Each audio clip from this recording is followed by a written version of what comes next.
Friends, welcome to my channel. Taj Mahal చూసుకొని అలానే మేము వచ్చేసి న్యూఢిల్లీ రైల్వే స్టేషన్కి అయితే వచ్చాం ఫ్రెండ్స్.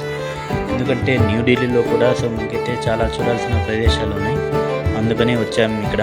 సో ఇక్కడ వచ్చిన తర్వాత ఎర్రకోట అనేది అయితే చూసాము. ఇది ఎర్రకోట ఎంట్రన్స్ ఫ్రెండ్స్. చూడండి ఎంత బాగుందో. ఇదంతా మనకు వచ్చేసి ముఘల్ సామ్రాజ్యం సంబంధించి వాళ్ళు వచ్చేసి మనకి ఇది బిల్డ్ చేశారు. లోపల నుంచి నేనైతే వీడియో తీశాను. సో సూపర్గా అనిపించింది ఫ్రెండ్స్ నాకైతే. చూడండి, సో మనకి ఇక్కడ లోపల షాపింగ్ కూడా ఉంది ఫ్రెండ్స్.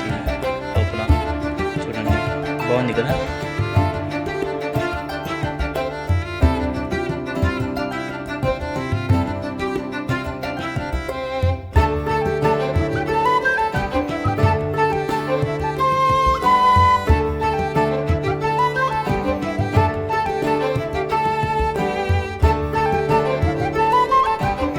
ఇక మేము నెక్స్ట్ వచ్చేసి గాంధీ సమాధిని చూడడానికి అయితే